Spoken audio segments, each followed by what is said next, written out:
నమస్తే dear friends, నేను మీ రమేష్. గోరారాజాజీ గ్రాండ్ పాస్ ఇంగ్లీష్ గ్రామర్ క్లాస్కి స్వాగతం, సుస్వాగతం. మిత్రులారా, మనము సులభమైన రీతిలో ఆంగ్ల వ్యాకరణం నేర్చుకుంటున్నాం. ఇంతకుముందు క్లాస్లో మనము టెన్స్ ఇంట్రొడక్షన్ స్టార్ట్ చేసామమ్మా. టెన్స్ అన్ని చూసాం మనము. ఇప్పుడు దాంట్లో ఫస్ట్ అన్నమాట, the first tense simple present tense. Dear friends, విద్యార్థి మిత్రులారా, ఇంతకుముందు నేను మీకు చెప్పాను టెన్స్ అంటే చాలా ఇంపార్టెంట్. టెన్స్ అంటే సెంటెన్స్ కన్స్ట్రక్షన్, వాక్యాన్ని ఎలా రాయాలి, వాక్యాన్ని ఎలా మాట్లాడాలి. ఎప్పుడైతే మనకు చిన్నప్పుడు మన మదర్ నేర్పుతుందో చిన్న చిన్న మాటలు, చిన్న చిన్న పలుకులు, చిన్న చిన్న వాక్యాలు, అదే అన్నమ్మా ఇక్కడ మనం నేర్చుకుంటున్నాం. సో ఫ్రెండ్స్, ఎవరైతే ఫస్ట్ టైం నేర్చుకుంటున్నారో వాళ్ళు కొంచెం అటెన్షన్ ఇవ్వండి. ఎవరైతే ఇంతకుముందు నేర్చుకున్నారో వాళ్ళకి ఇది రివిజను. సింపుల్ ప్రెజెంట్ టెన్స్ సాధారణ వర్తమాన కాలం. ఈ సాధారణ వర్తమాన కాలంలో ఫ్రెండ్స్ ఒకటి గుర్తుంచుకోండి, ఆంగ్లంలో మ్యాథమెటిక్స్ మాదిరిగానే, లెక్కల మాదిరిగానే, అమ్మోయ్ మ్యాథమెటిక్స్ అంటే భయపడకండి. కొందరు మ్యాథమెటిక్స్ అంటే భయపడతారు. ఇది అంత అలా హార్డ్ కాదు, అసలు హార్డ్ కాదు. అయితే లెక్కల్లో ఎలా సూత్రాలు ఉంటాయో అలాగే ఈ టెన్స్లో కూడా మనం కొన్ని సూత్రాలతో సెంటెన్స్ నేర్చుకుందాం అమ్మా. అయితే ఈజీ ఇస్తాను, సూత్రాలు చాలా ఈజీగా ఇస్తాను. అయితే ఈ సింపుల్ ప్రెజెంట్ టెన్స్ కి సూత్రం వచ్చి, ఫార్ములా వచ్చి ఎస్ ప్లస్ V1. ఎస్ అంటే సబ్జెక్ట్ అమ్మా. ఎస్ అంటే సబ్జెక్టు. ప్రొనౌన్ కానీ లేదా నౌన్ కానీ ఈ సబ్జెక్ట్ గా వాడతారు. అంటే ఫస్ట్ వచ్చేదన్నమాట. నెక్స్ట్ వి అంటే వర్బ్, వన్ అంటే ఫస్ట్ ఫామ్ అన్నమాట, బేస్ ఫామ్ లేదా ప్రెజెంట్ ఫామ్. ఎలాగైతే గో, ఈట్, కమ్ ఇవి ఉంటాయి కదా, అదనమాట. Subject plus V1, subject plus V1, ఇంతేనమ్మా. ఇంకా ఇంతకంటే పెద్ద అవసరం లేదు మీకు. This is base. ఇదే సూత్రం అమ్మా. అంటే ఎస్ ప్లస్ V1 అంటే సరిపోయింది, మీకు సింపుల్ ప్రెజెంట్ వచ్చినట్లే. ఇంతనమ్మా, ఇంతకంటే ఎక్కువ లేదు. అయితే సెంటెన్స్లో ఎలాగ ఉంటుంది చెప్తాను. సబ్జెక్ట్ అంటే ఐ, నేను. రైట్ అంటే రాస్తాను, నేను రాస్తాను, ఫినిష్, దట్ ఈస్ సెంటెన్స్. ఇక దీని తర్వాత ఐ రైట్, ఇది బేస్. దీని తర్వాత మనం సెంటెన్స్ పెంచుకోవచ్చు. ఐ రైట్ ఏ పోయం అనొచ్చు, ఐ రైట్ ఏ బుక్ అనొచ్చు. ఇది SVO అవుతుందమ్మా. ఐ రైట్ ఏ పోయం అంటే SVO. అలాగే I write in the evening, నేను సాయంత్రం రాస్తాను. I write in the evening, సాయంత్రం రాస్తానంటే ఇది SVO కాదు, ఇది SVA అవుతుందమ్మా. ఆఫ్ కోర్స్ ఇది ఈ ఐ రైట్ తర్వాత మనం ఎన్నన్నా ఇక్కడ వర్డ్స్ కూడా పెంచుకుంటూ పోవచ్చు. I right poem daily in the morning, ఇలా అన్నమాట. కాకపోతే ఇక్కడ ఇది ఐ రైట్, ఐ గో, ఇది పునాదమ్మా, ఇది పునాది. దీని తర్వాత మనం ఎంత సెంటెన్స్ పెంచుకోవచ్చు. That is different, but this is the base. I right, నేను రాస్తాను. ఇక దీనికి నెగటివ్ కూడా చేయొచ్చమ్మా. కొందరు అంటారు కదా, అలిగినప్పుడు నేను తిన అంటారు, వాళ్ళు నేను తినను అలిగినప్పుడు అనమాట. సో దాని నెగటివ్ అంటాం అనమాట. నేను తినను అంటారు చూడండి, అది నెగటివ్, అంటే నేను చేయను, అలా అనమాట. సో ఇక్కడమ్మా ఐ రైట్, నేను రాస్తాను. ఐ డు నాట్ రైట్, నేను రాయను. ఏం చేస్తామో ఇక్కడ చూడండి, మనము ఈ సెంటెన్స్ కి నెగటివ్ చేయడానికి, నెగటివ్ సెంటెన్స్ చేయడానికి మనం ఏం చేసాము, ఇక్కడ ఈ రైట్ ఏదైతే ఉందో దానికి మధ్యలో డూ ఒకటి హెల్పింగ్ వర్బ్ తీసుకున్నాము. ఇక్కడ గుర్తు చూసుకోండి, ఏం తీసుకున్నాం ఇక్కడ మనము, డూ. సింపుల్ ప్రెజెంట్ టెన్స్ లో హెల్పింగ్ వర్బ్ ఏం తీసుకున్నాము, డూ. ఒకటి గుర్తు చూసుకున్నామా, ఆంగ్లంలో నెగటివ్ సెంటెన్సెస్, క్వశ్చన్ సెంటెన్సెస్ తయారు చేయడానికి ఒక హెల్పింగ్ వర్బ్ కంపల్సరీ. ఇది మాత్రం గుర్తుంచుకోండి, రాసుకోండి కావాలంటే. ఇంగ్లీష్ భాషలో నెగటివ్ సెంటెన్స్ కానీ, క్వశ్చన్ ఇంటరాగేటివ్ సెంటెన్స్ కానీ రాయడానికి ఆ సెంటెన్స్ లో ఒక హెల్పింగ్ వర్బ్ కావాలి. సో ఇక్కడ ఈ సింపుల్ ప్రెజెంట్ టెన్స్ లో మనం ఏం తీసుకున్నామమ్మా, డూ. ఎందుకంటే దీంట్లో హెల్పింగ్ వర్బ్ లేదు. ఒకటి గుర్తుంచుకోండి, helping verbs simple present tense లోనే ఉండవు. మిగతా అన్ని సెంటెన్స్ లో మనకి హెల్పింగ్ వర్బ్స్ వస్తాయమ్మా. సో అందుకని ఏం తీసుకున్నాం మనము, డూ.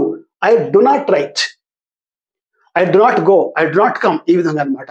నేను రాయను. ప్లీజ్ రైట్ డౌన్, రాసుకోండి. తెలుగులో, ఆంగ్లంలో, తెలుగులో మాతృభాషలో రాయడం మాత్రం మర్చిపోకండి. నేను పదే చెప్తున్నాను, మాతృభాషలో రాయడం మాత్రం అస్సలు మరవకండి. ఎందుకంటే ఇది ఇప్పుడు మనం మీరు రాయలేదు అనుకోండి, మళ్ళీ తర్వాత దీన్ని ఐ రైట్ అంటే ఏమంటారు, అది మళ్ళీ కన్ఫ్యూజ్ అవుతుంది. అందుకనే నేను రాస్తాను, ఫినిష్, అంతే. ఐ డు నాట్ రైట్, నేను రాయను. ఇక దీనికి ఎన్ అంటే నెగటివ్ అమ్మ. ఎన్ అంటే ఇక్కడ నెగటివ్ అని, ఇక్కడ ఐ అని రాశాను ఇంటరేగేటివ్ అంటే క్వశ్చన్ సెంటెన్స్, ప్రశ్న అనమాట. ఈ సెంటెన్స్ మనకి ఏం చేసినాం, నెగటివ్ చేస్తున్నాం, దానికే ప్రశ్న కూడా ఇస్తున్నాం అన్నమాట, ప్రశ్న వాక్యం అనమాట. ప్రశ్న అడుగుతుంది, దాంట్లో ఏం రాస్తున్నాం, ఇక్కడ ఉన్న హెల్పింగ్ వర్బ్ అవుతుందమ్మా, దాన్ని మొదలు తీసుకున్నాం ఇక్కడ మనము. ఇదే కన్స్ట్రక్షన్ అమ్మ, సెంటెన్స్ కన్స్ట్రక్షన్ అంటే ఇదే వాక్యరచన. వాక్యరచన అంటే ఇంకేదో కాదు, అంటే ఏ వర్డ్స్ని ఎక్కడ యూజ్ చేయాలని ముందే చెప్పారమ్మా. గ్రామర్ అంటే ఏమో కాదు, గ్రామర్ అంటే ఏ పదాలని ఎక్కడ పెట్టాలి, ఎలా మాట్లాడాలి, ఎలా రాయాలి, అంత grammar. So do I right, ఇక్కడ ఏం చేసామమ్మా, ఈ డూ తీసుకున్నాము. ఇక ఇది నెగటివ్ కాదు కనుక ఇక్కడ సబ్జెక్ట్ రెండో ప్లేస్లో వచ్చింది. ఫస్ట్ హెల్పింగ్ వర్బ్ వచ్చింది, ఈ సబ్జెక్ట్ వచ్చి రెండో ప్లేస్లో వచ్చింది, మళ్ళీ ఈ రైట్ హెల్పింగ్ వర్బ్ అమ్మ. డూ ఐ రైట్, నేను రాస్తానా. డూ ఐ గో, నేను పోతానా. డూ ఐ ఈట్స్, నేను తింటానా. ఈ విధంగా అనమాట. అంటే పాజిటివ్ సెంటెన్స్ ఇక్కడ రాసాం, నెగటివ్ వచ్చింది, ఇంటరాగేటివ్ ప్రశ్న అంటే ఈ ప్రశ్న వాక్యం వచ్చిందమ్మా.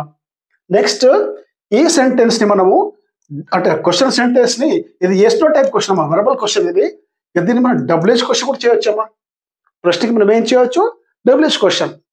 ఒకసారి క్వశ్చన్ రాసినామంటే దాని ముందు WH word, what, where, why, when, which, how, who, ఇలాంటి వర్డ్స్ మనం పెట్టామనుకోండి. ఇక్కడ డూ కంటే ముందు వాట్ డూ ఐ రైట్, నేను ఏమి రాస్తాను. వాట్ డూ ఐ రైట్, నేను ఏమి రాస్తాను. ఇదమ్మా బేసిక్. రైట్ డౌన్ ప్లీజ్, రాసుకోండి అమ్మా, మర్చిపోకండి. ఇదే బేసిక్. సింపుల్ ప్రెజెంట్ టెన్స్ లో ఇది బేసిక్, ఇంతకంటే ఎక్కువ ఏం లేదమ్మా. I write, I do not write, do I write, what do I write. We write, మేము రాస్తాము, negative. We do not write, మేము రాయము. డూ వి రైట్, మేము రాస్తామా. వాట్ డూ వి రైట్, మేము ఏమి రాస్తాము. అదేవిధంగా యూ రైట్, మీరు రాస్తారు లేదా నువ్వు రాస్తావు. మీరు రాస్తారు లేదా నువ్వు రాస్తావు. ప్లీజ్ రైట్ డౌన్, ఇవన్నీ రాసుకోండి అబ్బా. నేను చెప్పేటప్పుడు స్పీడ్ కాకపోతే వీడియోని పాస్ చేయండి, వీడియోని ఆపండి, రాసుకోండి. యూ రైట్, మీరు రాస్తారు. యూ డు నాట్ రైట్, మీరు రాయరు. డూ యూ రైట్, మీరు రాస్తారా. వాట్ డూ యూ రైట్, మీరు ఏమి రాస్తారు. ఇదమ్మా ఐ, వి, యు, ఈ 3 ప్రొనౌన్స్ తో ఇక్కడ 9 సెంటెన్స్ అంటే ఇక్కడ ఏంటంటే ఇక్కడ ఇవి 4, ఇక్కడ 4, ఇవి 4 పన్నెండు సెంటెన్స్ చేసినాం ఇక్కడ. సో ఇదే విధంగా ఇక్కడ కూడా, కాకపోతే ఐ, వి, యు, ఇక హీ, ఇక్కడ కొంచెం ఇక్కడ ఒక నోట్ రాసిన, ఇంపార్టెంట్ నోట్, ఇది రాసుకోండి మీ నోట్ బుక్ లో. ఇంగ్లీష్లో చెప్తాను, తెలుగులో కూడా చెప్తాను, రాసుకోండి.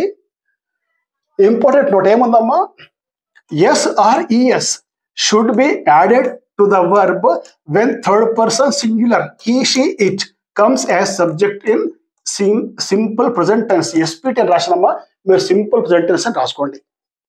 ఏం చెప్పాను ఇక్కడ, సాధారణ వర్తమాన కాలంలో తెలుగు రాసుకోండి. సింపుల్ ప్రెజెంట్ టెన్స్ లో third person singular he, she, it వచ్చినప్పుడు క్రియకి ఎస్ లేదా ఈఎస్ జోడించాలి. తెలుగులో కూడా రాసుకోండి, మర్చిపోకండి అమ్మా. ఎందుకంటే ఇప్పుడు మీరు రాసుకోవాలనుకోండి మళ్ళీ మర్చిపోతారు. ఇంకోటి one more, the most important ఇక్కడ చెప్తున్నాను, ఇది ఎగ్జామ్స్ అడుగుతారమ్మా. కాంపిటేటివ్ ఎగ్జామ్స్లో కానివ్వండి, బోర్డు పరీక్షలో కానివ్వండి, ఇటువంటి అడుగుతారు అన్నమాట. అప్పుడు పిల్లలు కొంచెం కన్ఫ్యూజ్ అవుతారు. ఇప్పటికి కూడా చాలా మంది ఎవరికైతే గ్రామర్ తెలియదో వాళ్ళు హీ రైట్ అంటారు. ఏ విధంగా ఐ రైట్ అన్నామో అదే విధంగా హీ రైట్ అంటారు. హీ రైట్ అన్న తప్పమ్మ, హీ రైట్ అనకూడదు.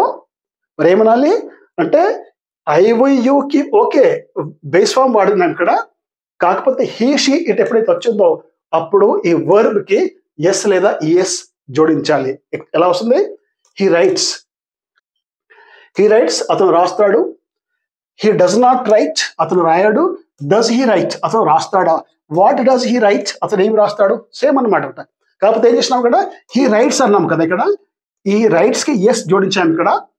ఇక నెగటివ్ లా హీ, ఇక్కడ ఏదైతే డూ ఉందో అమ్మ, ఈ డూకి బదులు ఇక్కడ ఏం చేసాం మనము డస్, అంటే ఈ ఎస్ ఏదైతుందో అది డూకి యాడ్ అయిందమ్మా. హీ డస్, ఏం చేసాం ఇక్కడ, he does not write, basic. He does not go, he does not come. ఏమనాలి, he do not go, he do not come అనకూడదు. ఏమనాలి మరి, he does not come, he does not go, he does not write, he does not sleep, he doesn't eat. ఈ విధంగా ఈ words వస్తాయి అమ్మా. అలాగే question interrogative, does he write, అతను రాస్తాడా. అంటే ఇక్కడ హెల్పింగ్ వర్బ్ అవుతుందో అది మొదలు వచ్చింది, మళ్ళీ ఇక్కడ ఇక్కడ రెండో ప్లేస్లో వచ్చింది. డస్ హీ రైట్, అతను రాస్తాడా? మోస్ట్ ఇంపార్టెంట్, గుర్తుంచుకోండి అమ్మా, రాసుకోండి. నెక్స్ట్ డబ్ల్యూహెచ్ క్వశ్చన్లో వాట్ డస్ హీ రైట్, అతను ఏమి రాస్తాడు? ఈ విధంగా friends please don't forget, right this important note and right in Telugu also. అదేవిధంగా షీ రైట్స్, ఆమె రాస్తుంది. షీ డస్ నాట్ రైట్, ఆమె రాయదు. డస్ షీ రైట్, ఆమె రాస్తుందా? మళ్ళీ WH question what does she write, ఇక్కడ రాయలేదు, కాకపోతే ప్లేస్ లేకపోతే రాయలేదు. వాట్ డస్ షీ రైట్, ఆమె ఏమి రాస్తుంది? అలాగే ఇట్ రైట్స్, ఇది రాస్తుంది. ఇట్ డస్ నాట్ రైట్, ఇది రాయదు. డస్ ఇట్ రైట్, ఇది రాస్తుందా? అలాగే చివరిగా దే, ఇదమ్మా ఈ దే వచ్చి థర్డ్ పర్సన్ లో సింగులర్ కాదు, ప్లూరల్, బహువచనము, దీనికి ఎస్ రాదమ్మా. ఇంతే, హీ షీ ఇట్కే ఎస్ వస్తుంది, గుర్తుంచుకోండి. ఎస్ ఎక్కడ వస్తుంది? హీ షీ ఇట్కే. ఇక దేకి రాదమ్మా. దే రైట్, వారు రాస్తారు. దే డు నాట్ రైట్, వారు రాయరు. డు దే రైట్, వారు రాస్తారా?